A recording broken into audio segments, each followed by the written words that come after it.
Let's be real for a second. If you've been studying Spanish for any length of time, you have absolutely heard whispers of this terrifying grammar monster lurking just around the corner, a monster known as the subjunctive. And, you might have even felt some genuine frustration trying to wrap your head around it. But I am here to tell you, I'm literally promising you, we are going to tame that monster in this explainer today. By the time we wrap up, you're not going to see the subjunctive as some confusing, arbitrary set of rules. Instead, you'll see it as a whole new, beautifully expressive, subjective universe. So let's dive right into our roadmap. We are going to lower your anxiety by breaking this down into 6 predictable steps. 1. The subjective universe. 2. The two-clause rule. 3. The weirdo triggers. 4. Forming the subjunctive. 5. The certainty trap. And finally, part 6, we'll put it into practice. All right, part 1, the subjective universe, a new perspective. First things first, we have to completely change our perspective on what the subjunctive actually is. I want you to forget everything you know about standard verb conjugations for just a minute. See, everything you've learned so far, the present, the preterite, the future, that all belongs to the indicative mood. Imagine speaking in the indicative using a very flat, factual, robotic voice. It's objective reality. It literally just states the facts. But the subjunctive mood? Imagine speaking about that with a highly theatrical, super emotional voice. The subjunctive isn't just a tense, it's an entirely different mood. It's basically a portal to the subjective human experience. It is exactly how we express our wishes, our deep emotions, our doubts, and our personal gut reactions to what other people are doing around us. Okay, moving to part 2, the two-clause rule, mechanical threshold. Now that we know what this emotional, subjective universe feels like, we need to know the mechanical threshold required to actually enter it. How do we build a subjunctive sentence from scratch? Well, there's a simple 3-step formula that is the absolute backbone of almost every subjunctive sentence you will ever build. Step 1. You need an independent clause that contains a trigger word, something expressing a wish, an emotion, or a doubt. Step 2, you need the connector word, que, which just acts like a bridge. And step 3, you need a dependent clause, but, and this is absolutely vital, do not miss this, it must have a completely new subject. Let's actually look at how this builds, because this right here is where a lot of learners get totally tripped up. Take the first sentence, quiero ir a la fiesta. I want to go to the party. The subject doing the wanting is I, and the subject doing the going is also I. Because it's the exact same subject, we just use the infinitive verb ir. We literally skip the subjunctive entirely. But look at the second sentence. Quiero que tú vengas a la fiesta. I want you to come to the party. Now we have our trigger, quiero, our connector, que, and crucially, our brand new subject, tú. Because the subjects are different, we cross the threshold into the subjunctive mood with the verb vengas. Which brings us to part 3, the WEIRDO triggers, core engine. This is the main event of our explainer. These are the specific triggers that force us into that subjunctive mood. Because you might be wondering, how do we actually know when an independent clause is subjunctive? We use a super handy acronym for this, WEIRDO. If your sentence falls into one of these 6 WEIRDO categories, your K clause must be in the subjunctive. W is for wishes and willing, like wanting or hoping for something. E is for emotion, being happy or sad about a situation. I is for impersonal expressions, like saying it's important that. R is for recommendations or requests. D is for doubt or denial. And O is for a very special Spanish word, ojalá. Let's ground this with a few real-world examples. Picture this. A student, Sofia, is completely stressed out, and her friend Diego is giving her some advice. He says, "Te recomiendo que hables con tus profesores. Es importante que descanses también."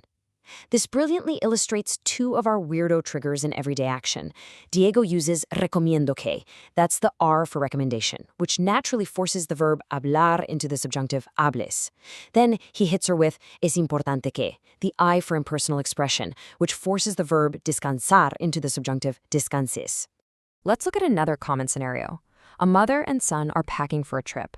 The mother says, "Quiero que empaques tu maleta," meaning I want you to pack your suitcase.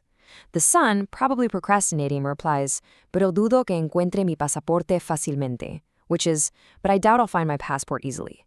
Notice how the mother's quiero, our W for wish trigger, and the son's dudo que, the D for doubt trigger, both act as literal portals. They shift the entire dialogue away from objective facts and pull it straight into their subjective reactions and desires. Oh, and we definitely cannot forget the O in weirdo. That stands for ojalá. Ojalá is this fantastic, highly expressive word derived from Arabic, meaning I hope or if only. And here is the best part. When you see or say ojalá, there is zero thinking required. It is an automatic, non-negotiable VIP ticket straight into the subjunctive universe. For example, ojalá que llueva mañana. I hope it rains tomorrow. All right, part 4, forming the subjunctive. The yo form trick. Now that you know exactly when to use it and you've got those weirdo triggers down, let's quickly give you the mechanical tools to actually form it correctly. And trust me, it's incredibly logical once you see the pattern. We call this the yo form trick. To form the present subjunctive, you literally just take the yo form of the present indicative, so for example, hablo or como, then you drop the o right off the end. And finally, you apply the opposite vowel rule. So AR verbs like hablar swap their normal A endings for E endings, becoming hable, hables, hablemos. And ER or IR verbs like comer swap their normal E endings for A endings, becoming coma, comas, comamos. And the genius of this is because you build it from the yo form, any irregular yo forms like tango for tener carry that exact same irregularity right through the whole subjunctive conjugation. So you get tenga, tengas, tenga. But come on, it's Spanish, so of course there are always rebels. For the handful of verbs that completely rebel against the yo form trick, you just need to keep another handy acronym in your back pocket. Dishes. This stands for the completely irregular verbs. We've got de for dar, este for estar, sea for ser, haya for haber, sepa for saber, and vaya for ir. Literally just memorize your dishes. Use the yo form opposite vowel trick for the rest of them, and you are golden. We are on to part 5, the certainty trap. Beware of facts. Now, before we jump into some practice, I need to warn you about a very sneaky trap. This catches even advanced learners all the time, so listen close. Take a look at these two sentences. Dudo que él tenga razón versus creo que él tiene razón. Both use our connector que, and both have two distinct subjects. So what gives? The crucial point here is understanding the underlying mood. Dudo que means I doubt that. That is the D in weirdo. It introduces subjective doubt, so boom, we use the subjunctive tenga. But creo que means I believe that or I think that. Expressions of certainty like creo que, es cierto que, or es obvio que are stating a fact as you see it, meaning they completely block the subjunctive. They force you right back into the flat, objective indicative universe. So we must use the indicative tiene. The only time creo que takes the subjunctive is if you make it negative. No creo que, because suddenly you're creating doubt again. Finally, part 6. Put it into practice. Knowledge check. All right, you've learned the subjective universe, the two-clause rule, the weirdo triggers, the formation rules, and you survived the certainty trap. Let's test your brand new mastery by defeating the final boss with a rapid-fire knowledge check. Ready? Question 1. I want you to conjugate the verb venir correctly in this sentence. Quiero que tú blank a mi fiesta. Take a split second, look at that trigger word quiero, and decide what happens to the verb. Did you get it? The answer is vengas. Because querer is a wish trigger. That's the W in weirdo. We absolutely need the subjunctive. The yo form of venir is vengo. Drop the O, add the opposite vowel for an IR verb, and that irregularity carries straight through to give us vengas. Okay, let's try question 2. Conjugate S star correctly here. Dudo que ella blank lista. We have dudo que. What does that tell us about the sentence? I'll give you a hint. It is a massive red flag for the subjunctive universe. The answer is esté. Doubt is the D in weirdo, so we are firmly in the subjunctive. But wait, estar doesn't follow the normal yo form trick, right? Actually, scratch that. It completely rebels. It belongs to our irregular dishes acronym, making the correct conjugation esté. Question 3. This one's tricky. Choose whether to use the indicative or the subjunctive for the verb tener right here. Creo que él blank razón. Be very, very careful. Think about the warning I gave you earlier. What does the phrase creo que actually communicate? Tiene. That's exactly right. It communicates certainty. I believe that he is right. Even though we have two subjects and a que, we fall right into the certainty trap and we have to use the objective indicative mood. Tiene.